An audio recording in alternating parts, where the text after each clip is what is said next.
So my name's Andy Wysick. I'm the conservation biologist with Tyonek Tribal Conservation District, and I'm here to talk about pike. My name's Olivia Mueller. I'm a conservation technician at TTCD, and I'm here to talk about pike.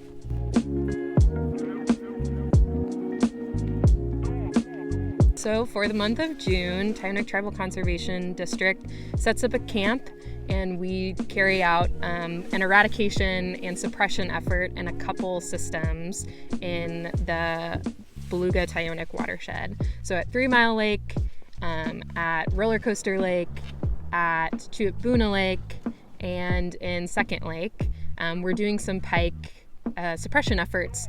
So what it looks like for the most part is daily we go out and we set gill nets along the perimeter of the lake in areas that are key pike habitat, these reedy, weedy areas.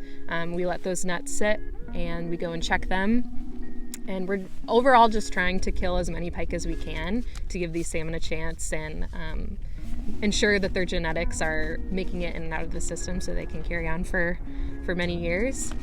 So we pull the nets, we pick the pike out, and then we do some dissection. So we're also tracking the length of pike. We take a bone called the clethra that's right by their jaw, next to their gill plate, and we can use that bone to age them. And we're also, as I mentioned, doing dissection. So we're looking at stomach contents and we're looking at the sex of these fish. So taking these key age and length parameters help us keep an idea of what fish we're able to target and help us determine how we can better hone our efforts to try to target fish from multiple age classes. After catching the fish and dissecting them, often they've been sitting in the nets for around 24 hours, sometimes less. But we ensure that they're dead, we pop their air bladders, and we'll dump them back into the lake, into this deep section of lake, because we're not trying to pull a bunch of nutrients out of this lake. So we add them back, they sink to the bottom, and eventually recycle back into the system as nutrients.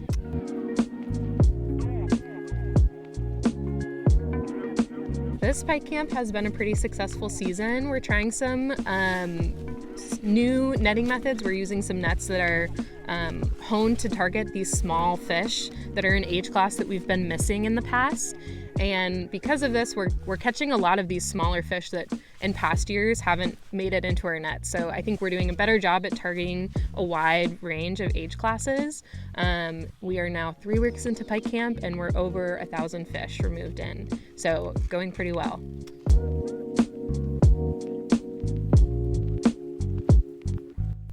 Ideally, we try to do our eradication earlier in the season. So June is often kind of the earliest time in the past when ice has melted off lakes and we can get out here and access our site, because different from salmon, pike spawn in the spring. So the earlier you can go, our hope is to target fish that haven't yet spawned.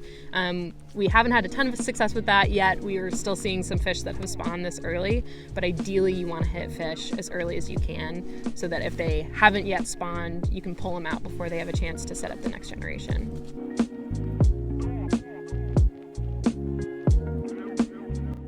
So we have been intensively suppressing these pike populations near Beluga and around Tyonek since 2018. So at 3 Mile Lake, we've definitely made an impact. We're seeing big increases in native fish. Second Lake is kind of early in the invasion curve, so we'll catch really big pike. There's not a lot of them, and there seems to be a lot of native species in there. We're getting into Second Lake a little more hardcore this year to determine what's going on with that population. At Chuitbuna Lake, where we've also been netting since 2018, our first population estimate put that lake at around 150 to 200 pike, I believe. And this year, in a week of netting, we've found 7 fish. And so we're working on our second part of the mark recap, but it appears that we've completely crashed that population. Also at Roller Coaster, where we get a handful of fish every year, we found 1 pike there this year, so we seem to be getting a handle on that. At both of those spots, there are tons of coho salmon and sticklebacks that we never saw early in this project. So it seems some of that stuff is really paying off.